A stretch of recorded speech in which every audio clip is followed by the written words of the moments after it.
esta clase asincrónica del curso de Historia del Análisis Económico. Tenemos que hacer esta clase en este formato justamente porque el 21 de septiembre, como ustedes saben, es el Día País y la idea es que todos y todas podamos, no nos perdamos de ninguna de las actividades que hay programadas para ese día. Entonces, vamos a ver cómo nos va con esta versión del curso, con este formato youtuber. Ya ustedes nos dirán más adelante con su retroalimentación si les gusta o no tanto. Para la sesión de hoy tenemos un título bastante largo que ustedes vieron en el programa: Progresistas, Institucionalismo y New Deal, la consolidación del Estado administrativo y de la ciencia de control. Y justamente por lo que vamos a abarcar tanto tema, vamos a tratar de dividir la sesión de hoy en dos videos. Ojalá que no queden demasiado largos. En el primer video vamos a hablar un poco más sobre los progresistas y sobre la consolidación del Estado administrativo, y en el segundo video vamos a hablar más sobre el institucionalismo americano y el New Deal, y también esta idea de la ciencia de control. Entonces, para entrar rápidamente en materia, les voy a contar cuáles son los objetivos de esta sesión. Por un lado, ustedes venían hablando con Andrés Felipe acerca, obviamente, de los desarrollos de la economía del bienestar y sobre todo acerca de cómo esos desarrollos se fueron dando al interior de la disciplina, cómo se fueron dando a partir de unas discusiones teóricas muy importantes, éticas también muy importantes. Pero la idea de esta sesión y de las sesiones que vienen, estas próximas 3 sesiones, es tratar de entender un poco cuáles eran las condiciones sociales, cuáles eran las condiciones geopolíticas y económicas que hicieron posible y necesaria sobre todo la consolidación, primero, de un Estado administrativo en los países occidentales, en particular en Estados Unidos, y la manera en que más adelante ese Estado administrativo le permitió, permitió más bien en general, la construcción de un estado de bienestar, ¿cierto? Entonces aquí espero que ustedes ya estén haciendo esa diferenciación entre lo que significa el estado de bienestar y la economía de bienestar, y nuestro argumento va a ser que no podemos entender el desarrollo de uno sin el desarrollo del otro, ¿cierto? No podemos entender el desarrollo de la economía del bienestar, que es justamente lo que ustedes estaban hablando con Andrés Felipe en las clases anteriores. No lo podemos entender sin el desarrollo histórico y contextualizado de lo que se empezó a construir hacia finales del siglo XIX y sobre todo se consolidó durante la primera mitad del siglo XX, que fue ese estado de bienestar, ¿cierto? Más adelante, otro de los objetivos que tenemos en esta sesión tiene que ver con entender cuál fue la contribución que los y las economistas tuvieron en esa consolidación del Estado administrativo, por un lado, y también, obviamente, en la consolidación del Estado del bienestar. Y de manera un poco más específica, lo que queremos hacer es ya no adentrarnos tanto en esas discusiones teóricas e incluso metodológicas, sino más bien tratar de entender cuál es la manera en que esos conceptos de bienestar, esas teorías de bienestar, esas discusiones en general sobre el bienestar, sobre la justicia, sobre la eficiencia, se operacionalizaron efectivamente y se convirtieron en programas de bienestar económico, de bienestar social, se convirtieron en políticas específicas en países como Estados Unidos a través, por ejemplo, de programas muy importantes como fue el New Deal y otro tipo de programas que hubo en diferentes lugares, ¿cierto? En diferentes lugares del mundo. Eso por un lado. Por otro lado, también queremos entender cuáles fueron los efectos que la construcción de ese Estado administrativo y de ese Estado del bienestar tuvo sobre la experticia económica. Cómo fue que en el momento en que existe ahora un nuevo tipo, digámoslo así, de trabajo, ¿cierto? Para los y las economistas, que son esas nuevas agencias económicas y esas agencias gubernamentales en general que se van a crear dentro del Estado, pero también esas agencias independientes como los think tanks, que le van a dar trabajo también a los y a las economistas. ¿Cómo es que en ese sentido la experticia de los y las economistas va a cambiar y va a adaptarse también, recuérdenlo, como lo decíamos desde el primer módulo, en un contexto en el que la disciplina económica está ganando cada vez más en formalización, en el sentido de que tenemos una profesionalización de la disciplina, ¿cierto? Donde tenemos unos programas formales en las universidades, tanto en Europa como en Estados Unidos, en donde las personas pueden ir finalmente a formarse como economistas, ¿cierto? Cosa que no existía antes. Entonces, como también dentro de esa profesionalización que vivimos en el módulo 1, empezamos a tener expertos y expertas económicas o economistas más bien, que van a trabajar en ese estado administrativo, que van a trabajar en también los think tanks justamente, y que van hasta cierto punto a ayudar en la consolidación de eso que los progresistas van a llamar el cuarto poder del Estado, que es ese Estado administrativo fuerte, burócrata, tecnócrata, que va a empezar a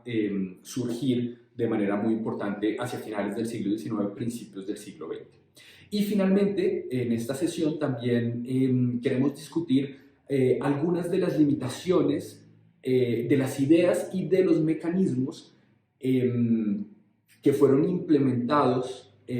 para alcanzar el bienestar y las reformas sociales y que son subyacentes justamente a estas visiones que tenían estos progresistas, que tenían algunos de estos economistas y de estos científicos sociales con respecto a lo que para ellos, en general para ellos, ¿cierto?, significaba el bienestar y significaba el progreso social y las reformas sociales. Entonces empezamos con tratar de tener un panorama sobre el contexto internacional en el que nos estamos metiendo, ¿cierto? En el que estamos metidos hacia finales del siglo XIX y principios del siglo XX. Por un lado, como ustedes lo ven en la imagen, obviamente el socialismo en todas sus vertientes es una amenaza latente para Europa y para Estados Unidos. Los gobiernos, las sociedades, las personas, los ciudadanos en general, entienden que existen muchísimas formas de socialismo y de comunismo, ¿cierto? Y definitivamente este socialismo, este comunismo, está teniendo efectos políticos y sociales en algunos lugares del mundo desde la segunda mitad del siglo XIX, por ejemplo, con las revoluciones de los años 1870 en Europa, ¿cierto? Pero sobre todo, obviamente, con la revolución de 1918 en Rusia y con, más adelante, la conformación de la Unión Soviética. Entonces, el socialismo hace parte de ese imaginario, de esa amenaza de los países occidentales, de los países industrializados o que están en proceso de industrialización en Europa y en Estados Unidos. Por otro lado, tenemos otro punto muy importante, y es que además de que a los y las economistas les preocupa la cuestión del bienestar, ¿cierto? Muchos economistas, como por ejemplo Alfred Marshall, van a estudiar economía, van a decidir estudiar economía para resolver problemas como la pobreza, es decir, están preocupados por esto que están viendo que sucede todavía en las sociedades occidentales, dentro de las sociedades capitalistas, ¿cierto? Como por ejemplo la persistencia de la pobreza, de la miseria, de las desigualdades.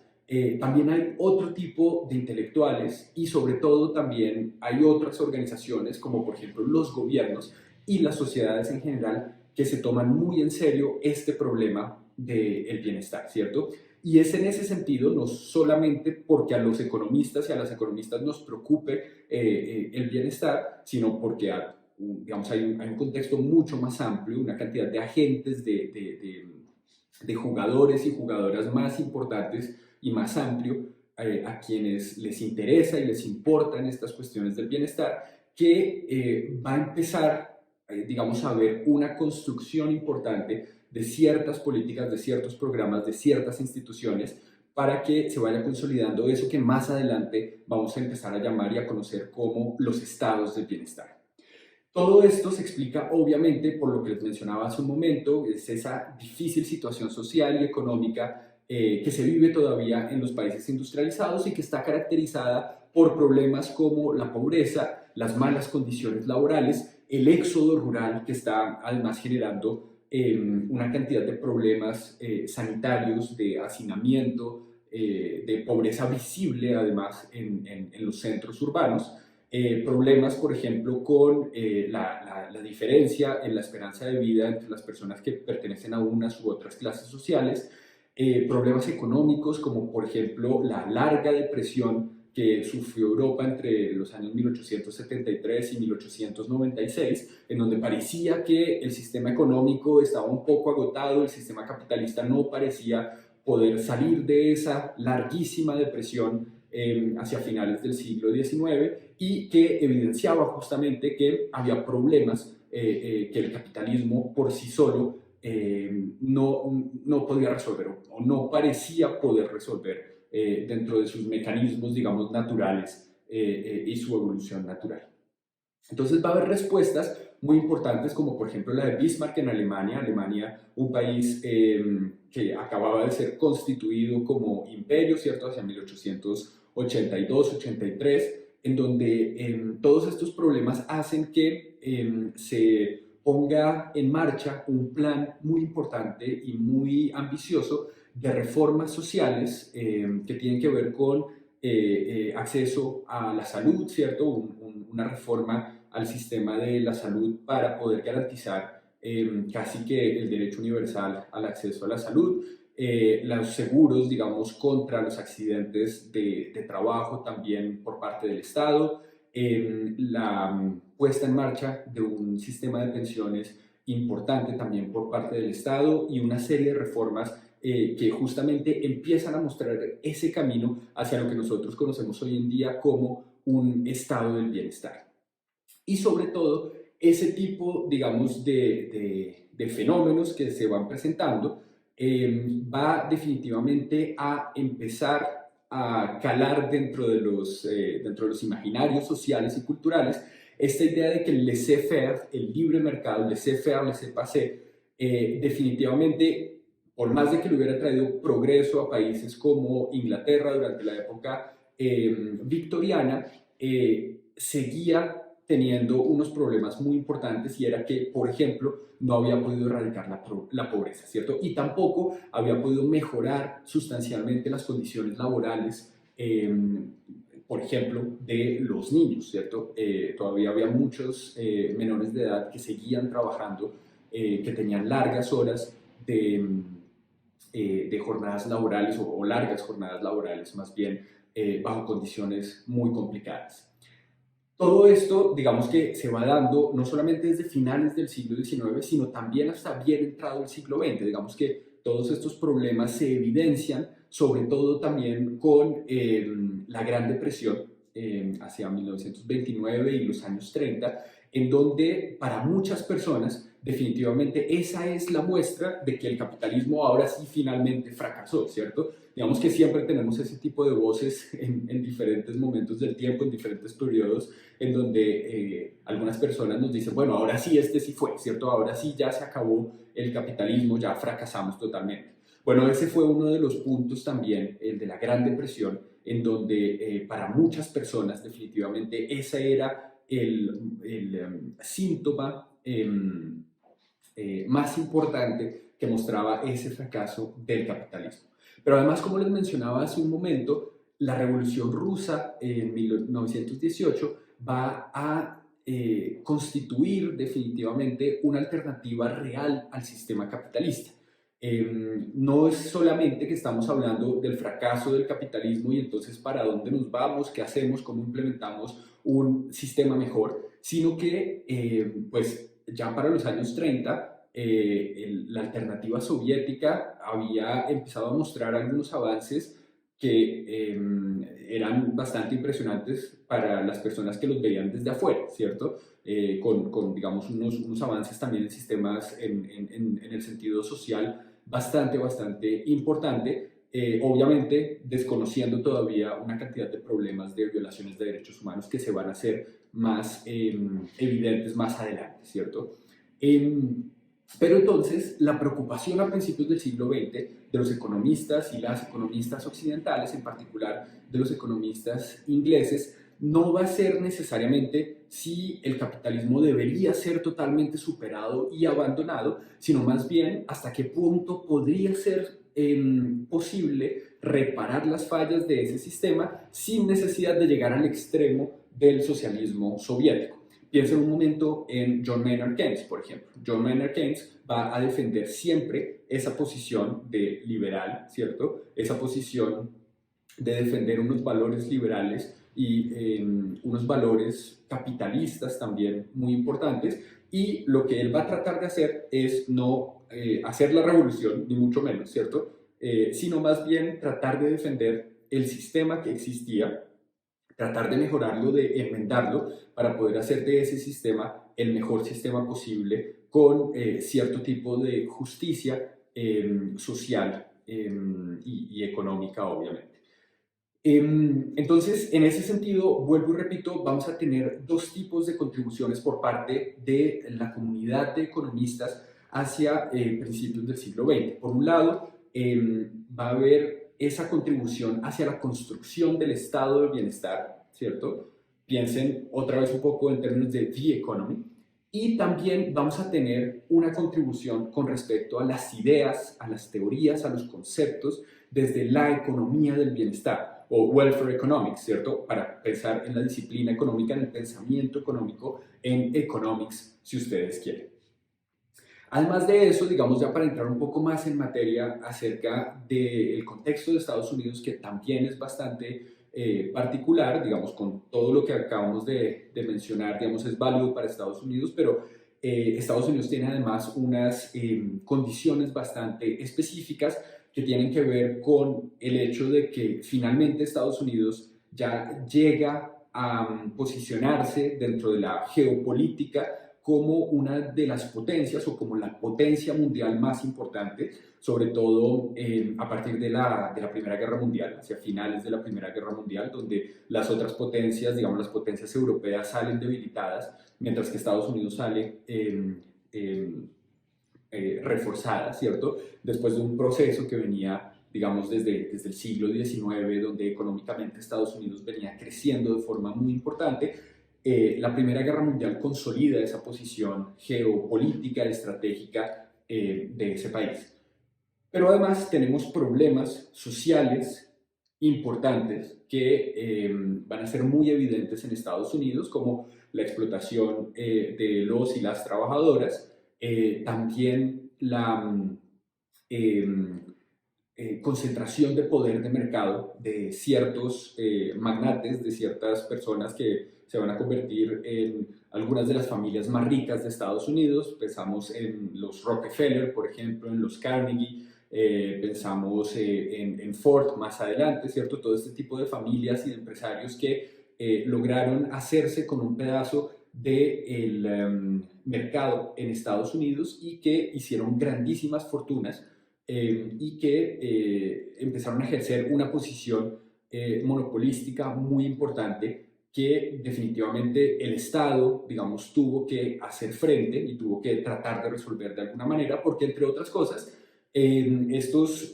grandes monopolistas, estas grandes familias empezaron a tener obviamente cada vez un poder más importante sobre el Parlamento en Estados Unidos y sobre los senadores y los partidos políticos. Entonces, en ese sentido, el Estado se da cuenta de que definitivamente tiene que hacer algo con respecto a esos problemas que está habiendo de concentración de poder, concentración de mercado. Entonces, durante esta era progresista, vamos a tener un grupo de economistas muy importante que son, digamos, puestos dentro de la historiografía como, o descritos más bien dentro de la historiografía como los padres de la economía en Estados Unidos. Estamos pensando, por ejemplo, en Irving Fisher, estamos pensando en Eli, estamos pensando en John Commons, que son esas personas que hacia los años 1870-80 sobre todo van, por ejemplo, a fundar la American Economic Association y van a fundar toda esta institucionalidad dentro de la disciplina económica, pero al mismo tiempo van también a jugar un papel muy importante en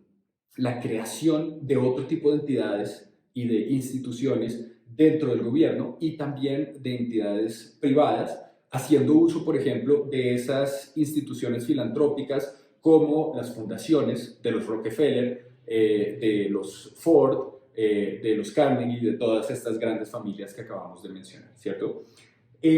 Pero obviamente estos progresistas no son solamente economistas. Es importante mencionar que hay muchísimos intelectuales de diferentes ramas, hay muchísimos científicos sociales, están obviamente los sociólogos, aquí es donde nace también la carrera y los programas de los trabajadores sociales, ¿cierto? El trabajo social, todo este tipo, digamos, de científicos sociales que de alguna u otra forma están preocupados por lo que significa el bienestar y cómo poder efectivamente fomentar el bienestar de los individuos y de la sociedad en general en Estados Unidos. Entonces, uno de los primeros puntos muy importantes que van a tener estos progresistas en mente es que definitivamente van a empezar a defender esta idea de que el laissez-faire, el libre mercado, tiene que ser totalmente superado, ¿cierto? Y van a hacer efectivamente una cruzada contra el laissez-faire desde todos los círculos progresistas que se van a ver a ellos mismos como los salvadores de la vida de los Estados Unidos, o de los estadounidenses más bien, ¿cierto? Aquí vale la pena mencionar que estos progresistas tenían unos vínculos muy importantes con el cristianismo, con el social gospel, y pensaban, entre otras cosas, o estaban convencidos de que a través de la ciencia, a través del conocimiento en general, era posible poder recrear, si ustedes quieren, el paraíso en la tierra, ¿cierto? Que no había que esperar y ser pobres y sacrificarnos y todas estas cosas y después morir para ir al paraíso, sino que más bien podíamos a través de la ciencia y del conocimiento traer el paraíso, a través del diseño institucional también, a la tierra y disfrutar del paraíso como debía ser. Y para eso era muy importante poder consolidar y poder crear esas instituciones como el Estado administrativo. Entonces, el Estado administrativo no iba a ser simplemente o no es simplemente una institución neutral, ¿cierto? Que está allí para poder hacer las funciones administrativas, burocráticas, etcétera, del Estado, sino que tenía que ser, dentro de la mente de los progresistas, un instrumento efectivo de reforma de la vida económica y social en Estados Unidos. Fíjense, esto es muy importante, ¿cierto? La idea de que el Estado administrativo es necesariamente un mecanismo, un instrumento específico, concreto, de reforma de la vida económica y de la vida social en Estados Unidos para justamente poder lograr eso que los progresistas van a llamar el progreso social. En este punto, nuevamente, es importante mencionar, porque esto va a ser muy importante para entender las condiciones en las que está metido Estados Unidos, se está dando una revolución industrial muy acelerada en Estados Unidos, mucho más acelerada que lo que sucedió en Europa, en Alemania, en Francia y sobre todo en Inglaterra, en donde Estados Unidos pasa a ser ese país moderno, con todas las comillas, ¿cierto? Ese país urbano, ese país industrializado finalmente, y que entonces recrea de alguna forma muchos de los problemas de los que hablábamos hace un momento acerca de los problemas de la pobreza, de ese éxodo rural que ahora se vuelve visible en digamos, en los barrios periféricos o incluso del centro, ¿cierto?, de muchas ciudades en Estados Unidos. Y sobre todo vamos a tener una especie de cambio en la manera en que entendemos esos problemas sociales como problemas esencialmente económicos. Ya los problemas sociales no son solamente problemas sociales y puntos, sino que son problemas sociales que vamos a entender como esencialmente económicos. Entonces, por un lado, vamos a tener problemas como la depresión económica, obviamente, ¿cierto? El pánico financiero, los conflictos laborales, el problema del big business, que era lo que hablábamos hace un momento, esa idea de que surgen unos monopolios con unos poderes de mercado que antes no habían sido vistos, que por ejemplo en Europa no tienen similares, ¿cierto? Incluso en Inglaterra. Problemas en términos de la inmigración, que va a ser, obviamente, vamos a tener unas olas de inmigrantes muy importantes, sobre todo desde Europa y algunos desde Asia, hacia Estados Unidos, y también los problemas tributarios y los problemas de impuestos. Todos estos problemas que podrían ser vistos como unos problemas sociales y políticos mucho más amplios, van a empezar a ser vistos como problemas casi que netamente económicos. Obviamente para nosotros, desde nuestra visión hoy en día, uno diría, sí, claro, obviamente todos estos problemas, pues obviamente que los podemos entender desde el punto de vista puramente económico. Eso no era necesariamente tan claro en esta época, ¿cierto? Entonces, por eso es importante hacer énfasis en ese sentido de que estamos, otra vez recuerden ustedes, poniendo, digamos, mucho más claro cuál es la esfera económica, cuál es el objeto de estudio de los y las economistas. Y en ese sentido, un cambio muy importante es que justamente ese discurso público, esa discusión pública, si entendemos esos problemas sociales como si fueran esencialmente económicos, pues vamos a tener a los y las economistas que van a obtener una posición privilegiada con respecto a ese discurso público. Si estamos entendiendo que los problemas sociales son esencialmente económicos, pues necesariamente las personas que tienen la experticia, que tienen el saber, ¿cierto?, el conocimiento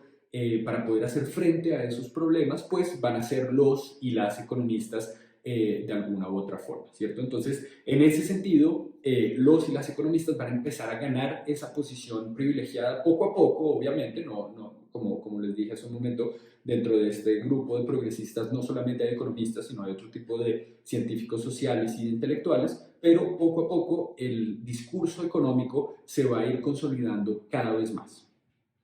En ese sentido, y lo mencionaba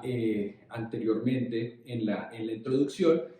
dentro de este contexto de reforma educativa, de acceso a las universidades, del que también hablamos en el primer módulo, los economistas van a aprovechar, digamos, esa profesionalización de la economía política y van a llevar justamente ese discurso público hacia una práctica científica de expertos, en donde para poder hablar de temas económicos necesitamos tener casi que un diploma para hablar de economía, ¿cierto? Y para poder tener autoridad, credibilidad en ese sentido también. Va a haber otro punto muy importante, otro cambio muy importante dentro de la era progresista que tiene que ver con que a partir de este momento ya no va a ser el individuo, cada persona por sí misma, la que va a ser necesariamente la responsable de su propio progreso económico, sino que necesariamente ahora el agente llamado a ser el responsable y el garante del progreso económico va a ser el Estado. Entonces, este va a ser un cambio absolutamente importante que, entre otras cosas, va a generar un cambio fundamental en la relación que los ciudadanos van a tener con el Estado, que los ciudadanos estadounidenses en particular van a tener con el Estado, porque justamente ahora se entiende que ese bienestar y que sobre todo ese progreso económico es algo que concierne no solamente al individuo, sino a la sociedad como un todo, y que es el Estado ese agente que se va a encargar de poder poner en marcha los mecanismos, los programas, las agencias, las entidades necesarias para poder alcanzar ese progreso económico. Y en ese sentido, entonces, necesitamos una cuarta rama del Estado, ¿cierto? Un cuarto poder del Estado que sea suficientemente poderoso, que tenga los mecanismos suficientemente fuertes para poder lograr y garantizar ese progreso económico, digamos, para una parte de la sociedad. Más adelante vamos a ver para qué parte de la sociedad, pero ustedes probablemente se lo puedan estar imaginando. Todo esto tiene obviamente que pasar por un proceso histórico importante que dura unos 40 años más o menos, pero ya para finales de la Primera Guerra Mundial, para 1917 y para el final del primer mandato de Wilson, de Woodrow Wilson, el presidente de Estados Unidos, el Estado administrativo ya se puede decir que está más o menos bien constituido, o más bien constituido en Estados Unidos. Por un lado, ya tenemos un gobierno de Estados Unidos que grava directamente el ingreso personal, que grava también a las corporaciones y que grava a las propiedades. Entonces, que está recaudando impuestos de manera muchísimo más organizada, muchísimo más sistemática.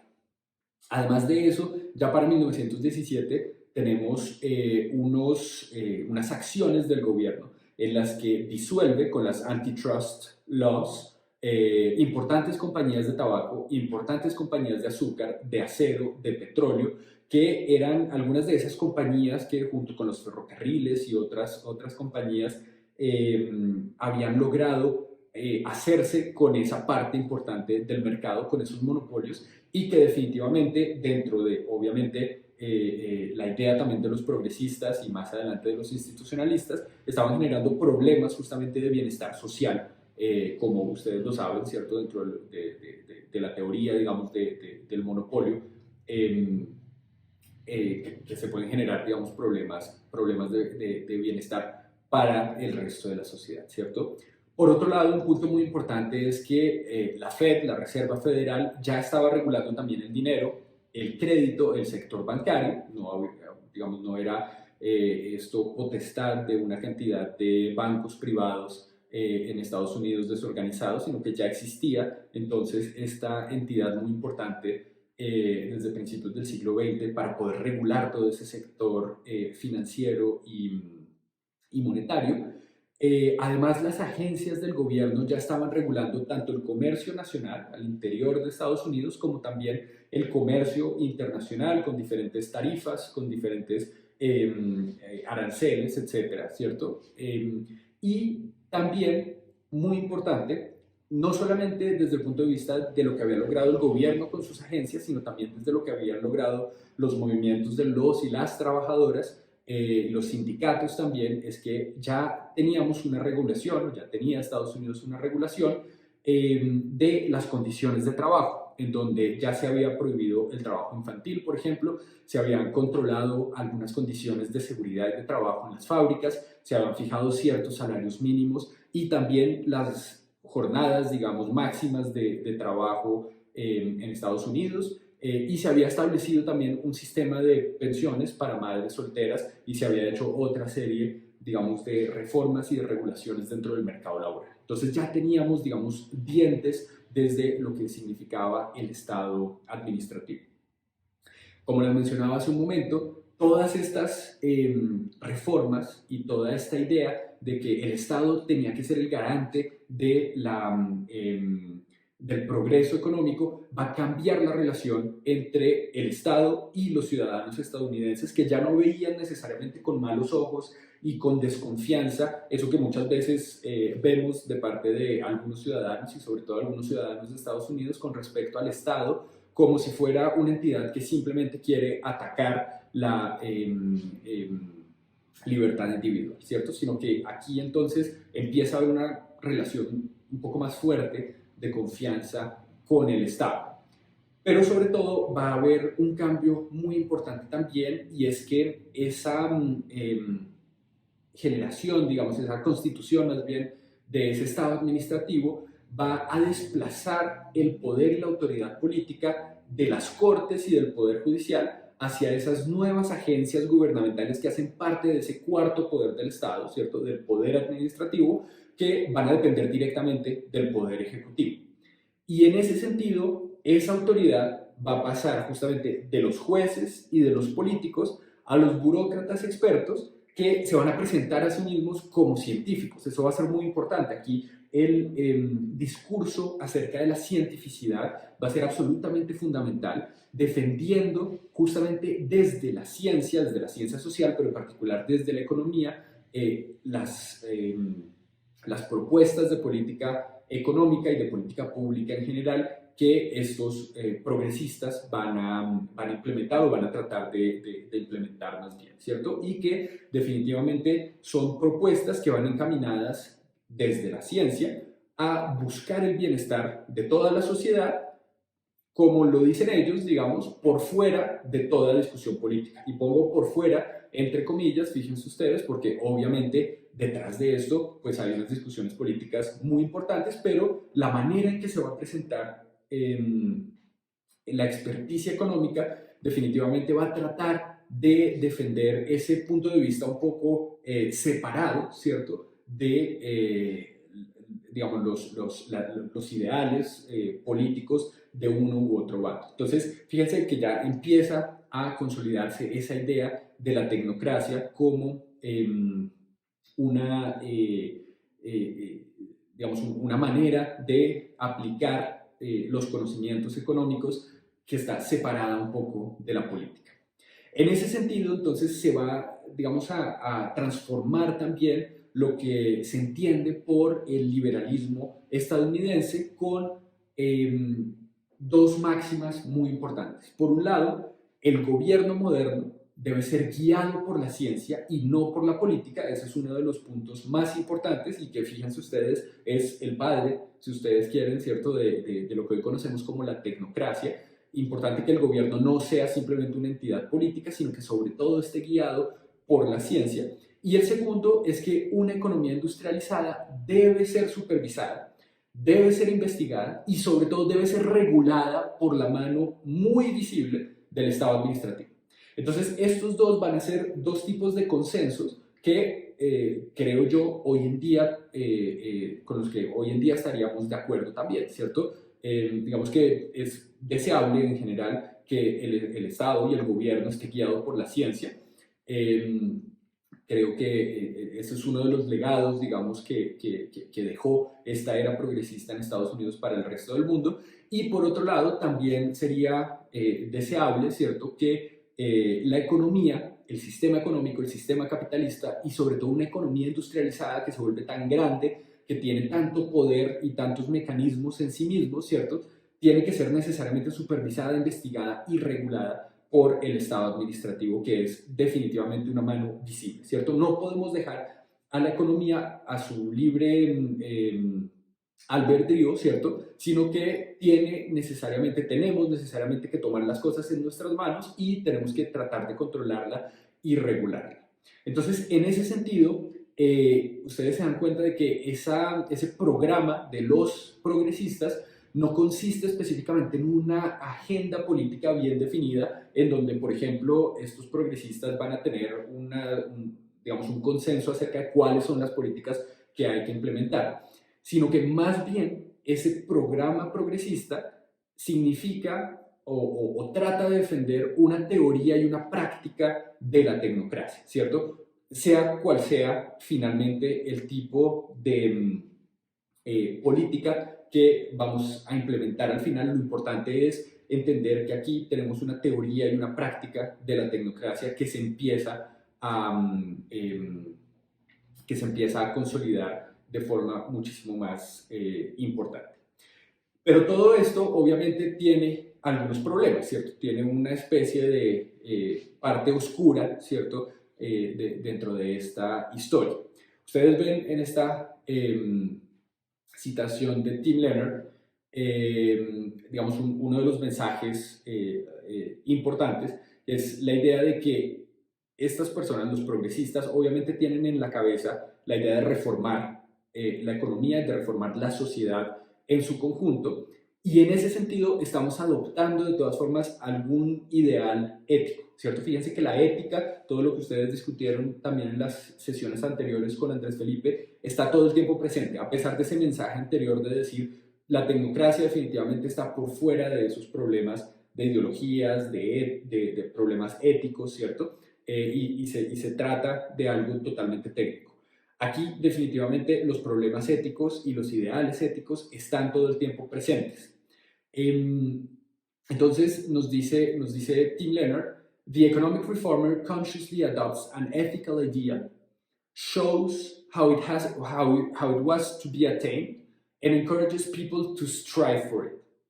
Redemption required more than providing the poor with what they wanted but lacked. It required teaching the poor what they should want. Entonces fíjense que aquí también hay un aspecto bastante paternalista sobre la manera en que estos progresistas entendían que debían reformar la sociedad, reformar la economía y mostrarle a los pobres, ¿cierto?, qué es lo que deberían querer, cuáles deberían ser los valores que deberían perseguir. Y en ese sentido, aquí es donde viene ese punto importante acerca de esa paradoja de esos programas progresistas, ¿cierto? Y de esa era progresista que, a pesar de que buscaba hasta cierto punto el mayor progreso posible para los ciudadanos, con O, ¿cierto? Las dos, Hay, digamos, también una activa campaña de los reformistas en nombre justamente de un progreso particular para excluir, por ejemplo, del mercado laboral a los discapacitados, a los inmigrantes o a ciertos tipos de inmigrantes, no a todos, pero a muchos inmigrantes, sobre todo a los inmigrantes de Europa del Este, sobre todo a los inmigrantes asiáticos, sobre todo a los inmigrantes de Europa del Sur, a los afroamericanos que ya estaban allí, ¿cierto? Y también a las mujeres, entre otras cosas, porque dentro de esta idea, este ideario, digamos, progresista, también muy cristiano, como les había mencionado al principio de la sesión, las mujeres tenían que jugar ese rol de ser las llamadas a la educación y a la crianza de los hijos y a la transmisión de esos buenos valores cristianos, de esos buenos valores blancos, ¿cierto? De familias blancas, de clase media alta, a sus hijos. De otra forma, cuando ellas se van al mercado laboral, pues obviamente están perdiendo esa oportunidad, están dejando de criar a sus hijos dentro de esos buenos valores que estos progresistas pensaban deberían ser los valores importantes para que la sociedad estadounidense pudiera seguir progresando. Todo esto, estas ideas de exclusión del mercado laboral de este tipo de personas, va a tener un soporte intelectual y casi que científico, ¿cierto? O pues científico para la época, en donde, entre otras cosas, estos progresistas van a apoyar sus ideas en las teorías de la superioridad de razas, por ejemplo, para regular la inmigración y también para proponer programas de esterilización, por ejemplo, en Inglaterra, que fueron muy importantes, ¿cierto? Y además también van a promover ideas como la teoría del suicidio racial, que supuestamente, digamos, o más bien, que consistía en decir que los empleadores, los empresarios blancos estadounidenses, cristianos, etcétera, estaban incurriendo en un suicidio racial porque muchas veces preferían contratar a estas personas como inmigrantes afroamericanos, incluso mujeres, ¿cierto? Incluso discapacitados, para tareas que los hombres blancos buenos de clase media, estadounidense, cristiana, etcétera, podían hacer, pero por un salario más alto, ¿cierto? Entonces estos inmigrantes, estos afroamericanos, pedían un salario más bajito, obviamente eso le interesaba a los empresarios, pero en ese sentido, lo que decían estos economistas, estos científicos sociales como Richard Ely, como Commons, por ejemplo, o Edward Ross, era que lo que estaban haciendo estos empresarios era definitivamente incentivar que esas otras familias de ese tipo de personas que no necesariamente entraban dentro del imaginario de lo que debía ser la familia estadounidense modelo, es decir, los afroamericanos, los inmigrantes, etcétera, se pudieran reproducir, ¿cierto? Y pudieran, en ese sentido, también transmitir sus valores, que no son los buenos valores, o que no serían los buenos valores, a las generaciones futuras. Entonces, en ese sentido, estarían dejando de lado desempleados a esos trabajadores blancos de clase media, clase, y sobre todo con valores cristianos, y en ese sentido estarían incurriendo en un suicidio, en ese suicidio racial, ¿cierto? Todo esto entra dentro de un contexto de unas teorías y de unas ideas que se muestran como científicas, que además están influenciadas por el darwinismo social, la eugenesia y la ciencia de las razas, que van a dar una cantidad de elementos científicos que legitiman justamente las jerarquías, por un lado de raza, pero también por otro lado de género, de clase y de intelecto, que existen o existían en esa época en Estados Unidos y también en el resto del mundo, sobre todo en Europa, y que más adelante van a derivar, digamos, de alguna forma en los sistemas fascistas en Alemania y en Italia y en otros lugares del mundo.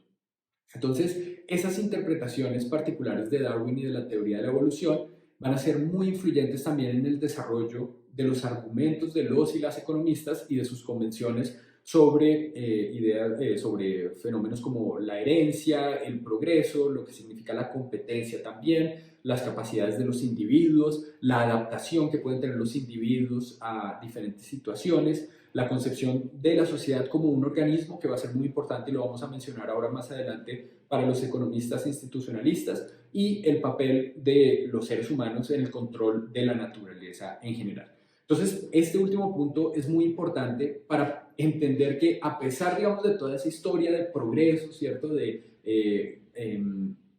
otorgarle una importancia o un papel más bien muy importante a las ideas sobre el bienestar, etcétera. Todo eso viene acompañado también de unos problemas y una historia un poquito más oscura, ¿cierto? En donde también